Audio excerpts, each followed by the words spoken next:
Good morning. I'll invite you all to find yourselves a seat and a cup of coffee. We'll get started in a second here.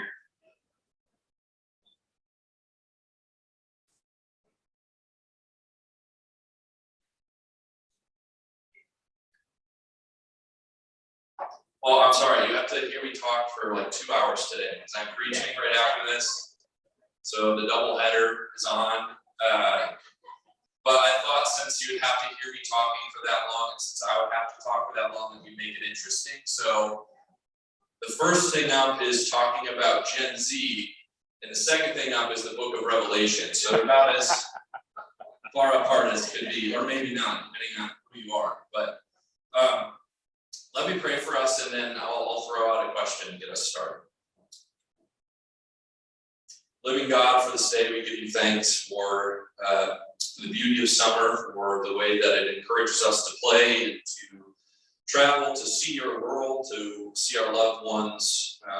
Thank you for these people who are here this morning, and we know that whatever they have carried with them to church this morning, whatever burdens or brokenness, whatever trials or tribulations, that you are the God who meets us.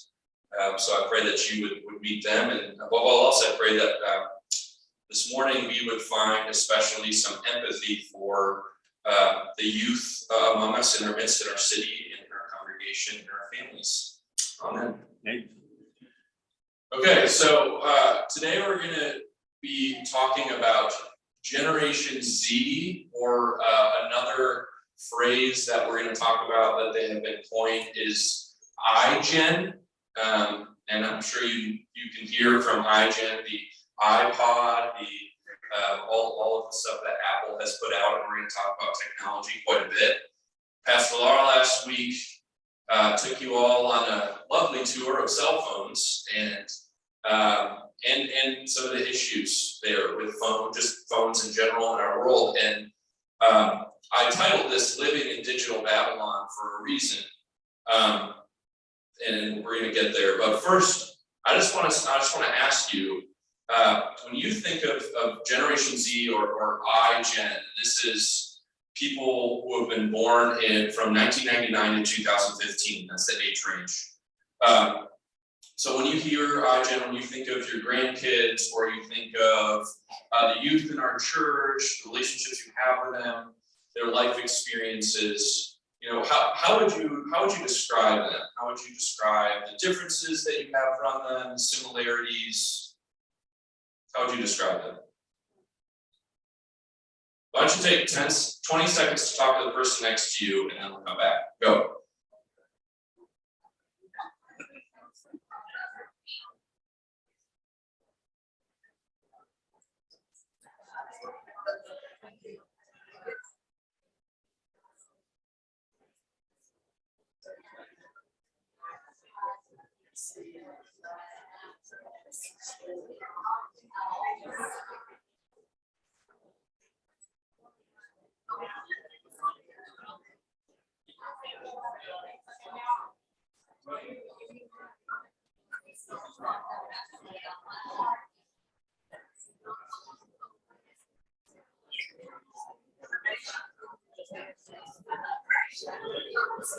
All right. Let's bring it back together with our likely some of our generalizations and all that good stuff. So what did you all say? Yeah. So many hours, even from infants, to whatever age they are now, they spend daily hours. I mean, a huge amount of their hours dealing on watching technology. Sure. Yeah. So I see babies in restaurants today, parents are propping the iPhone up. Yeah. And from then, and of course, it just increases hours. Yeah. And I don't know the percentage, actually. I have a few figures, but yeah. So screens, absolutely. Technology, screens. Yep. As a result of that, they don't communicate with one another verbally. Okay. And it's all the way across the economic spectrum. The poorest children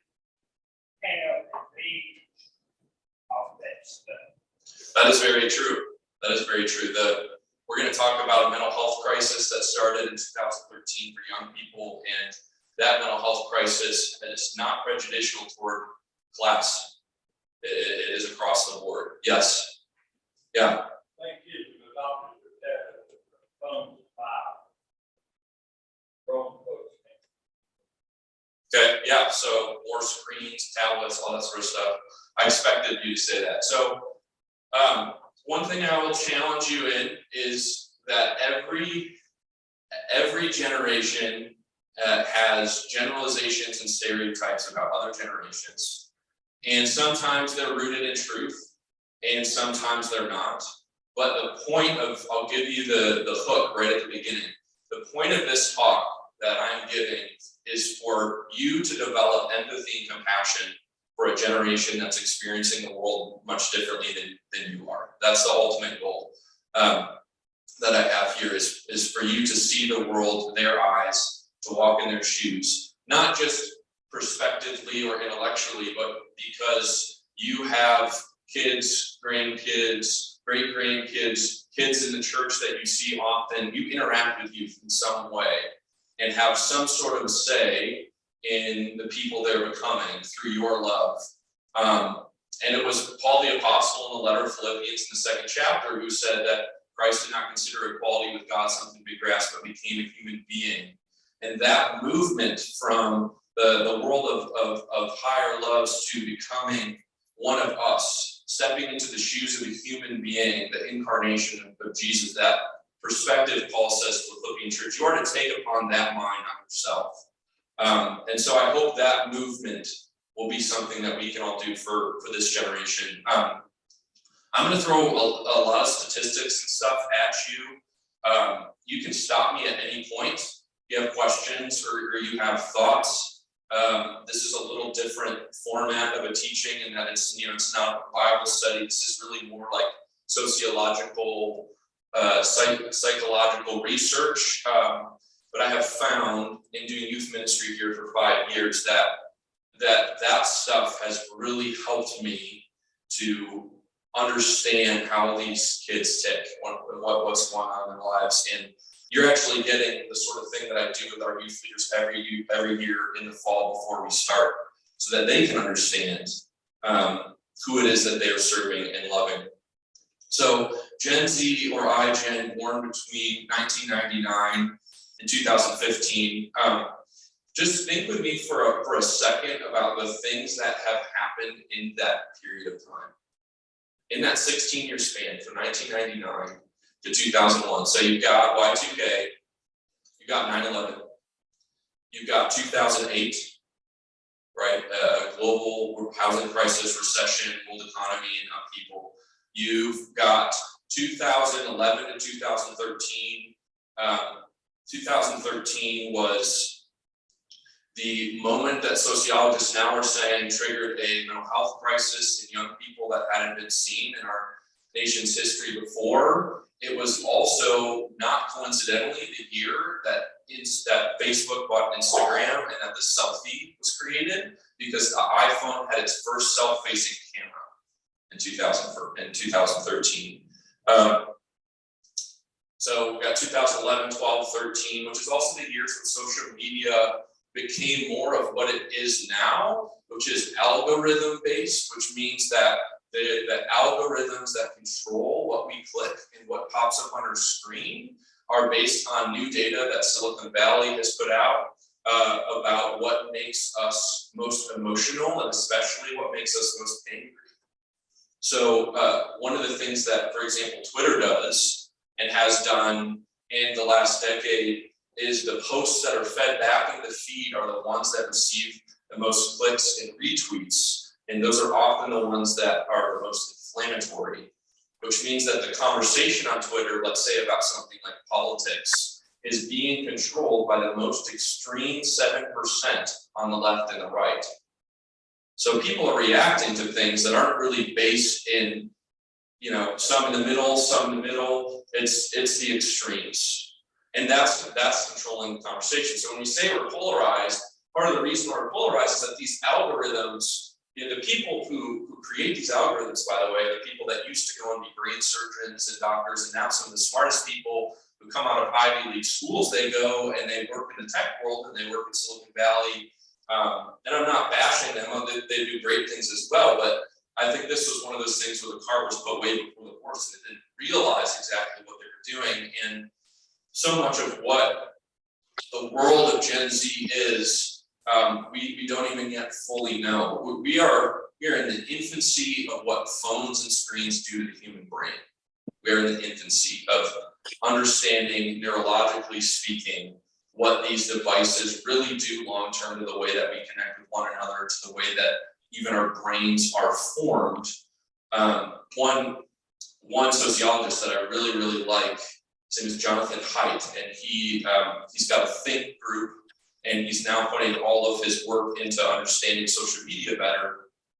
But he wrote an article in The Atlantic that had a really funny, scary funny title that basically said the last 10 years of communication in American life have been uniquely stupid. And but he was talking particularly about social media, but he said, it's as if somebody came to my door and said, when my daughter, was 12, that I should go and raise her in outer space, and then 10 years later, bring her back, expecting that all of her body would be intact. That's essentially what we're doing by giving kids phones at age 10 and 11. We're basically allowing them to be raised in outer space and expecting them to come back and to be whole people.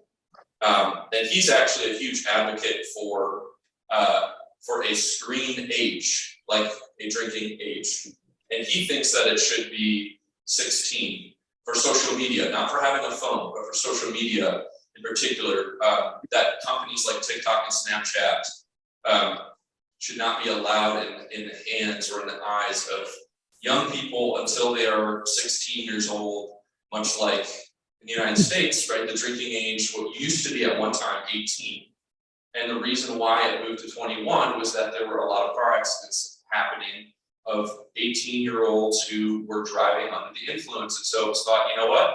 You're pretty mature at 18, but maybe not mature enough to drink alcohol. So we're going to move that age. And it's funny how when you move to something like screens or social media, it's so hard to wrap our minds around the idea of a screen age. And that's one of the actually nicknames for this generation is screenagers.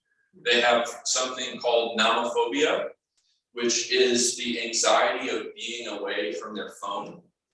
And this is a very real thing. And maybe you've even had this before, because all of us generate, I'm a millennial, but all of us generations represented in this room, we all know that we're on our screens a little bit more than we used to be, right? So when we say, those Gen Zers on their phones, we all know that we surf Facebook a little bit more than we used to, and maybe not all of us, but a lot of us probably do, because it's just in the air now. It's just what we do. And nomophobia, I see this on the Mexico mission trip when I take the phones away, the dreaded moment when I steal their phones. And I say, thank you for your sacrifice to them. But I mean that actually, because one of the ironies of the way that older generations talk about Gen Z is that we disparage them for having phones, but it's the world we gave them, right? They did not choose to grow up in the world they grew up in. This is the world that we gave them. It's the world that Mark Zuckerberg gave them. It's the world that Jeffrey Bezos gave them. This is the world that we've given them. And our job as— Did you want to listen to Josh or just let me do I'm it? thinking about this with Joanna, another kid coming very soon. Did you want to go to church? How am I going to navigate a world where screens and social media are so presupposed that you're really fighting the battle if you wait till like 8th grade now. And there's actually, wait till 8 is a thing that I've been hearing in my generation, which is groups of people coming together as friends and saying, hey, let's all kind of band together and not give our kids phones until they're in 8th grade. And that's like being really, really like, culturally discordant, fighting the battle, right? These kids, when they don't have their phones, the tech addictions that they have actually go away and dissipate much quicker than other addictions that we have. It's proven that our tech addictions actually wash away quite quickly. So for the first 24 hours of the mission trip, I was telling my leaders, like, look, they're kind of like, they want to fix. And you probably maybe do a little bit too. We're probably all addicted, just maybe a little less, but they're gonna be freaking out a little bit. And that's fine. But there will come a moment where their brain will kind of recalibrate and they won't long for it quite like they did before. They will have the phantom buzzes in their pocket. You've had that before, where you like think that it's buzzing and you're like, oh yeah, on my phone, what's going on in my brain? The phantom buzz. But then there comes a moment, every single year that I've done this, I've had 16 and 17-year-olds thank me and say, I know that this is good for me, but what am I supposed to do? Okay, some other things. Happiness is their highest virtue. 43% of them believe that happiness is defined by financial success. That's not surprising, right? If you grew up as a child of 9/11 in 2008. Technology was a given in life, but not true of their parents, who are mostly Gen Xers. And this next point is coming from me, so don't take it to the bank, folks. But one of the things that I've observed is I've wondered if between Gen Z and Gen Xers, there is the most difference in terms of knowledge of technology than there ever has been of a generation that's parented another. So that the chasm between the world that Gen Xers grew up in and the world that Gen Zers grow up in is so vast that parents haven't been able to catch up, because the difference is, it's been really a technological revolution. And it's actually proven, Laura may have quoted the statistics to you last week, that every 2 years, the capacity of tech doubles. So every 2 years, the power and energy and ability that tech has, its speed, it doubles. So if you think about, and can't you kind of feel that? It almost feels like the world's literally gotten faster. It's like every 2 years, you're like, wait, didn't we just get iPhones? And now, like, you can do this and you can do that and do some amazing things. But tech is just speeding up. Gen Z is physically safer than any generation that's existed in the United States. Physically safer. They are less likely to get a license at age 16. I remember when I was turned 16, it was like, this is like the greatest thing of all time, getting your license. I'm free, let's go, I'll see you guys later. I'm waiting in line at the DMV. It's like the only time you want to go to the DMV in your life is when you're gonna get your license, right? And it's not that this is untrue of Gen Z, but I'm more surprised when I hear it from them. And I would say about half of Gen Z, they're just not that interested in getting it at 16. Maybe they get it at 17 or 18, and maybe they actually don't even get it. And I don't know exactly the reason for that, but I do suspect, again, that part of what the driver's license before social media gave you is it gave you freedom and access to the world and to being with friends and to that whole array of things. But do you need that anymore when you have that freedom right here? The teen pregnancy is as rare as it's ever been in this country. They are less likely to have sex at a younger age. Gen Z is less likely to go on dates, less likely to drink, less likely to use drugs at younger ages than other generations. Now, none of this means that stuff doesn't happen, but they are physically more safe than any other generation. And we've all, maybe not we've all, but lots of us have heard the term helicopter parenting. But it is true that Gen Z is much more comfortable staying at home and being with mom and dad and spending time with mom and dad, and that's good, and I'm good to go, than in previous generations. But they are the most psychologically vulnerable generation. So while they are physically safer, they are psychologically more vulnerable. Suicide rates in Generation Z have been increasing since 2010. And in the mid teens, so 2014, 15, there were, for the first time in 25 years, the rate of suicide passed the rate of teen homicide. So more teens take their own life than take the life of another. Depression and anxiety are shooting through the roof. And the virtual space that we've been talking about has become the communal space. This is probably the saddest part for me when I think about a lot of, especially those on the younger side of Gen Z. You know, if you were born in 1999, 2000, this is probably less, but especially the kids who are in middle and high school right now, depression, anxiety, suicidal ideation, those things are becoming commonplace, which means those are conversations that have to be happening. They're also losing sleep more than previous generations, and that's just connected to phone use.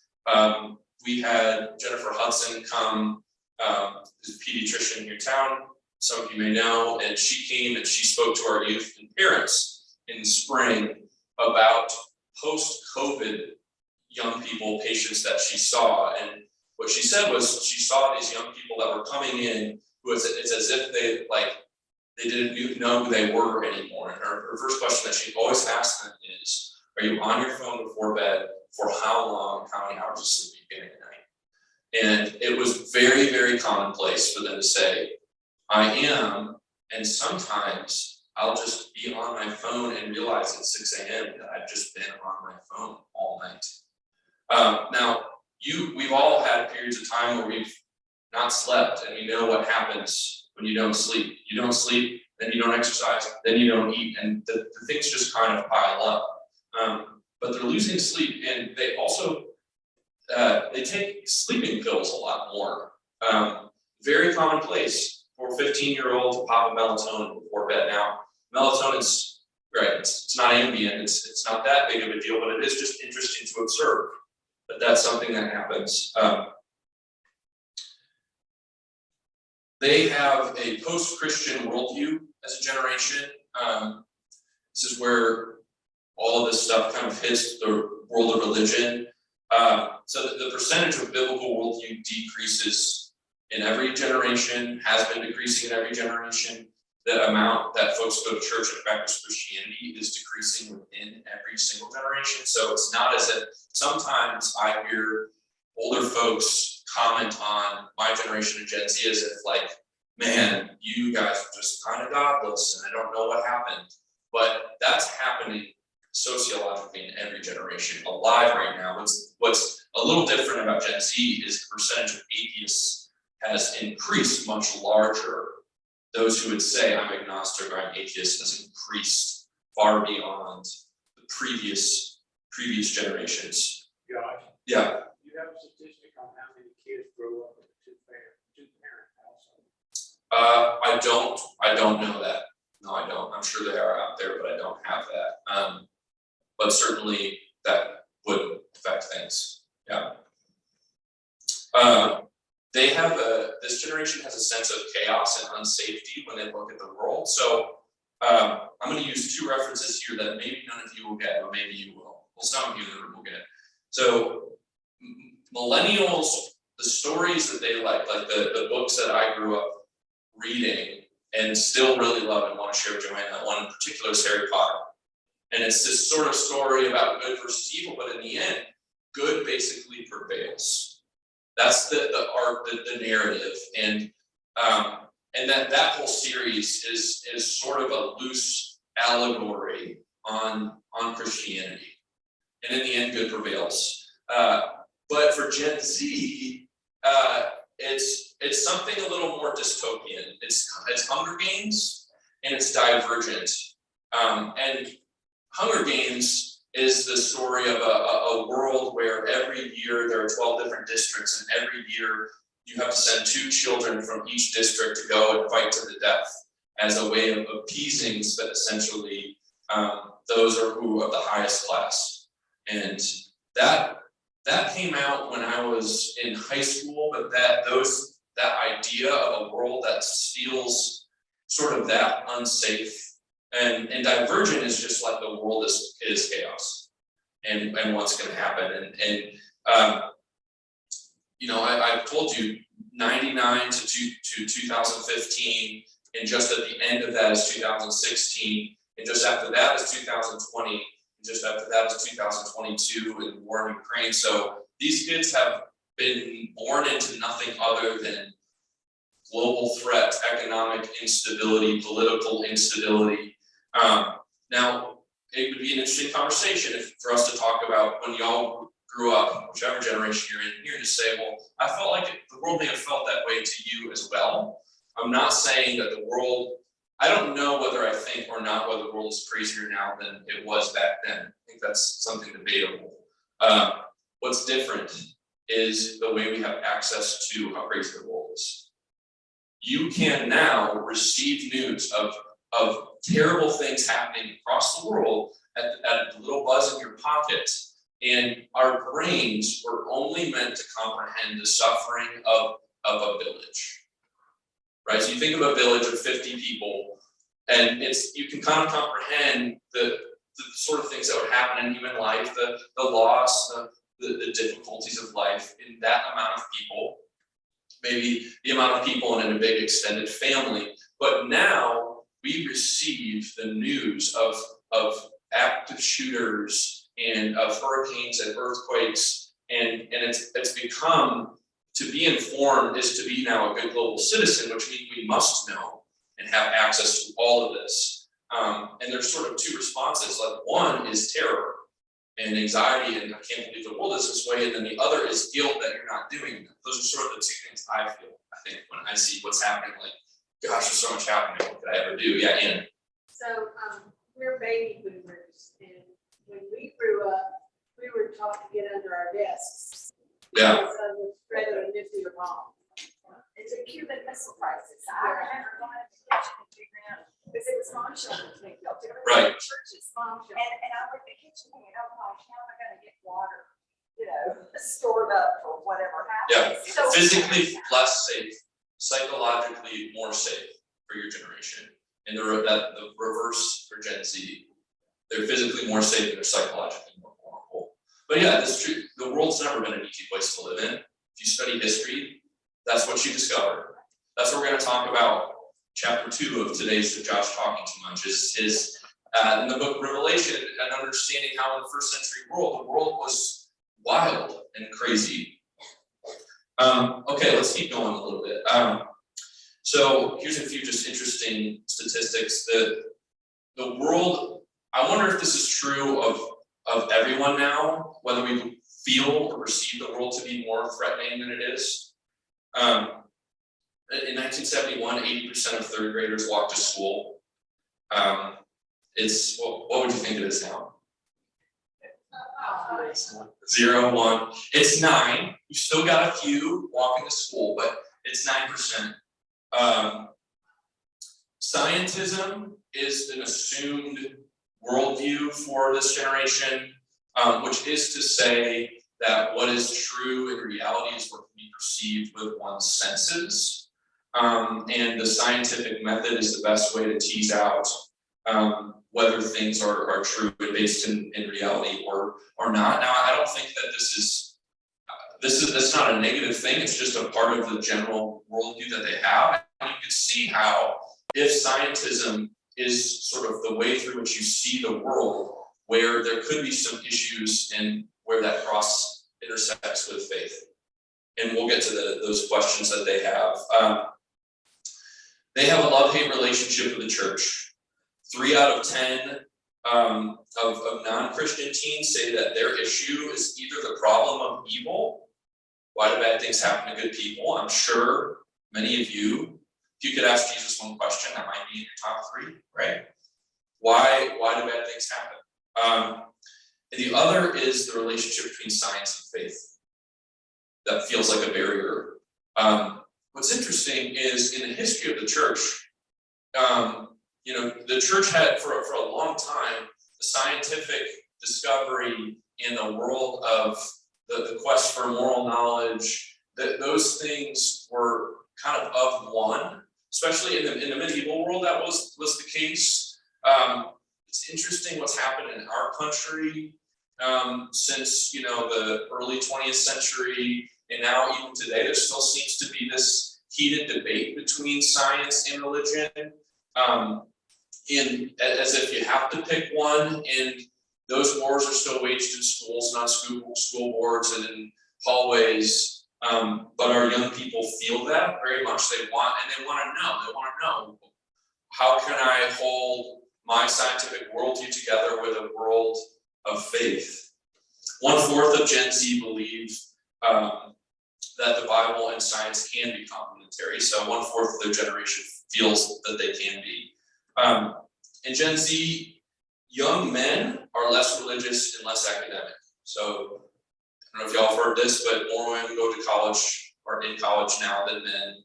More women are in church than men. It's been that way for a while, but we're seeing in Gen Z that's continuing.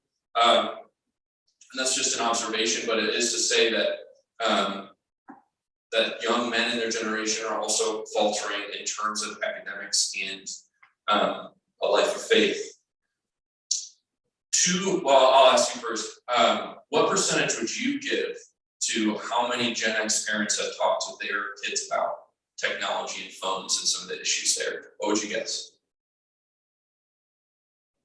50, it's pretty good. 40%. 2 out of 5 parents have talked to students about social media and its usage. Again, this is not to cast aspersions on Gen X parents, because they have, we can all agree that parenting feels impossible a lot of the time. But we're just still in the infancy of discovering what tech and screens are doing, and there needs to be a broader, more enlivened conversation that is normalized, where we talk about this and talk about this with our young people. And I think this can happen younger. This can happen younger. My daughter can do things with a screen that, to me, you know, she just intuitively understands the swipe. She knows what the apps are, and that's just from observing her parents, and the amount she can do with the screen. It's because of me. So, you know, it's just interesting. And these disruptions that have happened in technology, this has happened in the history of the world, where revolutions in information and technology have always been met with cultural revolution and change. So, for example, y'all know Gutenberg, the printing press. When the printing press came out, it revolutionized the 16th century world. Why would you think that would be? What happens? People learn to read. Literacy. Spurgeon. Dispersion of knowledge, yeah. Immediately literacy jumps through the roof. And so you get things like the Renaissance, you get things like the Protestant Reformation, and now it's not just that you go to Latin Mass where the language is Latin and you don't read, so you kind of have to trust the quest for moral knowledge to be kept by the clergy who are literate. But now, you know, the reason why you have a Bible at your house is because of Gutenberg, really. But the unforeseen consequences of a spark or revolution in technology is that it creates cultural goods, but also at times cultural upheaval, which is what the Protestant Reformation was, kind of both.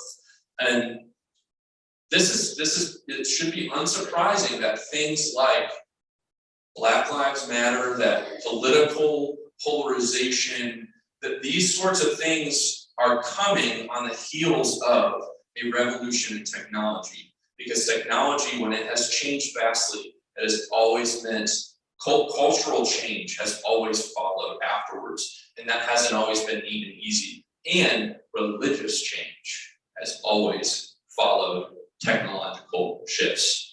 So the question is, if the Protestant Reformation was the result of, in part, of Gutenberg, what is the religious result today of what's happening technologically. And maybe in part we're already seeing it. We all observe some of the decline and changes that are happening. But one author, whoever like her name is Phyllis Tickle, she's a historian, she says, every 500 years, Christianity has a rummage sale, and we throw out onto the lawn the things that we no longer want to keep, and we decide what we want to keep, and we develop new practices. And this has happened every 500 years since Jesus was raised from the dead.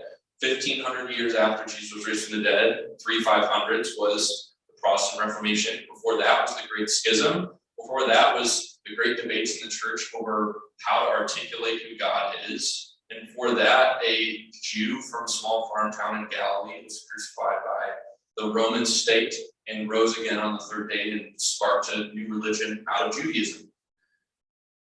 And today, exactly 500 years after the Protestant Reformation, we are experiencing cultural change at a rate faster than what feels like we can keep up. And the church, right, is now in this big kind of, I don't know, you could call it adventure if you're an optimist, you could call it the Hunger Games if you're not, I guess. But it does not feel like things are changing here. What's the church going to be like in this next phase? And I don't think it's a bad thing. I think it just remains to be seen what that will be. Any questions up to this point? I'm just like throwing, yes. Personalize this a little bit, just driving me nuts. Okay. Greta Thunberg probably knows more people as a climate activist than anybody else. She is an autism spectrum person who can know useful information above the level even of science. And I think that's the capacity of each of us. If we focus narrowly, we can know a whole lot about stuff. Sure. But to me, I think she first emerged on the scene when she was 15 years old on the autism spectrum. Difficulty communication, but can know a huge amount of stuff. And it's stuff that makes a difference. Mm-hmm. We had 4th, 5th, 6th, and 7th. And we can now know, because of technological information, we can now know that the average temperature in this whole world those days was 63 degrees. But we didn't know it, and we don't concern ourselves with what's happening where it's 122 degrees, or it's on pavement probably in Saudi Arabia 130 degrees. That is not very easy. And it's amazing that she could become the most articulate voice of her generation, in my judgment. I'm not completely connecting the dots of what you're saying, but what I'll take from it is never, even though these difficult realities exist, anybody can overcome them. And technology, in that instance, I would assume that technology has been used as a furtherance of understanding things that we haven't been able to see before, and that's also true. I'm not a technology is terrible, let's just throw it all away, because it's already arrived, it's already here. So we have to figure out what we're going to do with it. And it's also not the case that the young people who are alive in this world, with all the stats that I have thrown at you, aren't beautiful, wonderful, capable human beings. They're my favorite generation by far. They're so fun. They're capable of so much, and often people who go through a lot are capable of quite a lot, right? I mean, we don't have blues music for any reason other than human suffering. We don't have some most beautiful gospel music for any reason other than for slavery. And out of difficulty and trial can come triumph. I want you to hear these statistics because I want you to know the difficulties that are there. I want you to feel them because they hurt a little bit. Okay, so let's move from all this to what is the church supposed to do? What's our role? First off, empathy and compassion. I have no time for generations making stereotypes about other generations without knowing what it actually feels like to live as that generation, what it feels like to be a teen who is overcome, who has a better chance of being overcome with anxiety and depression than most of us in this room. That's a really challenging place to be, and we can choose to judge them from afar, or we can do what Jesus did and we can step into their shoes and come alongside them and be a part of their world. I think this means moving away from a gospel of sin management that was pointed by Dallas Willard, where we think our job with young people is behavior modification. I keep telling my youth leaders, we're not in the behavior modification business. Parents mostly deal with that, but I've heard this phrase recently: children are less molded than their lives are unfolded. And we think that our job is often to really actively shape and mold them and piece them together, and if we don't, then they're doomed. But our lives are such mysteries. There's a whole world that is contained within us of mystery. We've been created in the image of God. And watching those lives unfold and coming along for the show and offering grace and compassion is especially the role of the church. And I found with young people, it takes a long time for them to trust you, but once that trust is established, once that relationship is established, huge things can happen. And it's been true for every generation that the chances of somebody continuing to practice Christianity has a lot to do with their parents, but it has almost as much, if not more, to do with the community they are embedded in. And if there's another adult in their life, quite simply cheering them on, showing up to their baseball games, and that's it. And I hear a lot from folks like, I can't be involved with the youth, I'm too old. And one of the best youth leaders I've ever seen in my life was in the 70s. His name was Paul. And I remember going to youth group at First Presbyterian in Greensboro, and all the kids, it was like the Paul show. I was like, I remember asking youth leaders, like, what's the deal with Paul? Like, does he give out gifts or something? Is he like throwing checks at it? What's the deal? It's like, Paul just decided he wanted to, show up. Didn't have kids, didn't grow up with kids, and so he just said, I'm just gonna adopt these kids. And he just started showing up. He started taking them out to coffee, started going to their baseball games, and just quite simply wanted to know what was going on in their lives. We can all do that. Okay, I'm gonna stop there because we're at 10:30. What questions or observations do you have? Yeah, man. So, I think kids today are no different.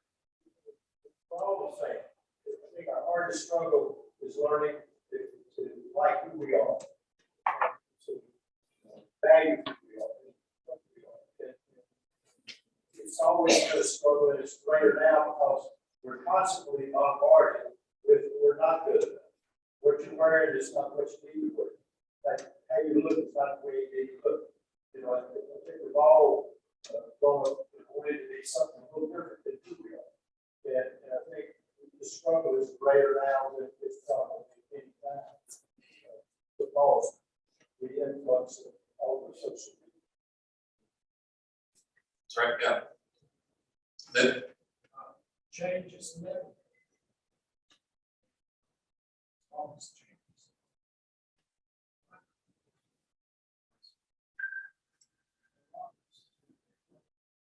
yeah, changes, yeah, absolutely. Yeah, Something that I family struggles with is I'm a 95 baby. I have a brother who was born in 98. I have a brother who was born in 2001.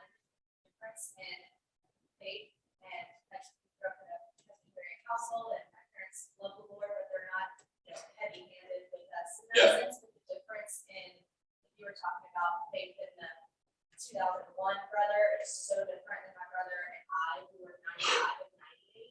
Yeah.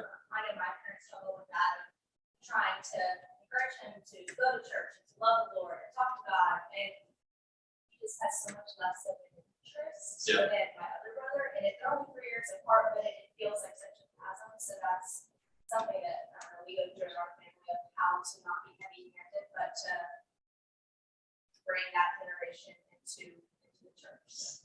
yeah, that's a great point. And I mean, my sisters are 5 and 6 years older than me. There's differences, but I think right at where you're born and where your brothers are, that's a really significant difference. But we often forget that in the first century, when all this was being hashed out after Jesus risen from the dead, and these Jewish fishermen went to the Greco-Roman world to proclaim crucified Jewish Messiah. I mean, that idea was a collision. The world upside down is the language Luke uses for that in the book of Acts. But that wasn't a world where people were inviting people to come to the institutional church. This is a modern iteration of what faith looks like, maybe a part of what the new Reformation that we're experiencing is in the church is just going to look different. And what I've found with youth ministry is opening up the church doors to come and sing a song, play a game, and do a lesson doesn't quite fit or work, or is not quite as interesting as it used to be. So we had the funeral for youth group a few years ago and said, what are we going to do next? Because certainly God can speak to these kids in other ways. Maybe that means going out to where they are. And mainline Christianity has that struggle with evangelism in general. We like the idea of invite people here, and that's still good. That's still great. But we might have to walk on out to the street or whatever, go meet them where they are. And the other thing is experiences outside of normal life where you strip away all the stuff that impedes us from hearing God speak. And the door to that is creaked open, like on the mission. This is why this mission trip, the 20 mission trip is so important. It's not just because kids learn to go and serve. It's because they experience something when all is stripped away that they can't quite name. I have a lot of kids that come to me like, I've never felt this way before. What is this? And normally when they have that feeling, they just shut the door on it and assume it was goosebumps, it was my brain, it was whatever, a coincidence. We all do that in the modern world. When God speaks and shows up, we shut the door and we find reasonable answers. And I just say to them, that's Holy Spirit. That's God speaking in your life, because the same Spirit who spoke to the church in the first century, as we'll talk about in a little bit, to these churches, the book of Revelation, is speaking now and is speaking to that generation. And Gen Z might have some helpful critiques for us about the way we do church. And oftentimes the youngest generation shows you the direction things are going to be going. Takes the temperature of what culture and society is going to be like. So they might be giving it a taste for a very different church world, and that's going to be hard because we might have to let some things go and let them steer some and see what happens. I tell my youth leaders, doing youth ministry is throwing darts at a moving target, and that's just what it is, and it's deeply frustrating and awesome. It's just both. Yeah. This age has been called the age of infomania. We're infomaniacs. There is so much available by tapping it. It's like plugging into a plug. Yep. These kids want to know, do I know what's hot today? I mean, what is the information I'm getting really cool, what everybody else is getting? And they network. The church plays a smaller and smaller part in that world of information that is out there. This is our challenge. There is so much information that even we have tried tapping into it. But I've got to get the information of the day. I've got to know, and the kids feel this pressure. Yeah, and I think the church makes an error in trying to match. Sometimes the church thinks that its answer is to like match what the culture is doing, but do it just as kind of a Christian spin, right? Like this is why the movies that come out that are like the Christian movies, they're always worse than the Hollywood ones because it just doesn't always quite work. And I don't think the job of the church is to informationize Christianity to these young people. It's something like actually the extreme opposite. It's something like belonging. It's being caught up in a story that's not your own, and it's formation, not information. And that's different. Formation happens between persons. There's going to be information, but it's only information as a means toward being caught up in the life of God. And that's just very different. It is countercultural. It might be good for Christianity to become more countercultural in the United States than it has been. I don't grieve that, because Christianity has been its best when it's been smaller and when it has had to be countercultural in the places in which it's been embedded. That was true in the first century. Could be wrong, but I don't necessarily think that's negative. Christianity's growing in places where it has no business to grow, like China, where the most Christians are right now. And you can be persecuted for being a Christian in China. Yeah, You know, I'll make that this last one then. you know, it said, we're all made in the image of God, and we have, all of us have the same basic human. And to me, that's why technology, social media, the internet is just jumped in and filled needs. Mhm. And people turn to the things that are lacking, you know, whether it's, well, all kinds of things. And children's, especially are vulnerable to this. So to me, that's why I just, as a Christian, it further emphasizes the fact that there's no substitute for that personal relationship with our children and kids, each other. This is where the church is, we're in a great place for where the world is right now in terms of what we can do. We have some answers to this stuff, and I've seen it live. I know that I see it live on the mission trip. I've seen it, and we really do. And a lot of the ills that we see around the world today are at least underneath them. There's just a grasping and a longing and a yearning for something more, right? That's what we all have deep down. To be loved, to be known, to be seen, to be accepted as we are, not as we shall be. And that's the gospel. That's literally the gospel right there. To be forgiven for the worst things we've ever done, rather than canceled or whatever else. I mean, that's the good news. So in a way, you guys already have, you carry the answer around with you already. How to practically do that, it's more of the challenging question, but we can do it. I have hope for this generation. All right, that's it. Worship is in Lewis Hall in 20 minutes. Thank you all for participating in this. I hope it was helpful. All right.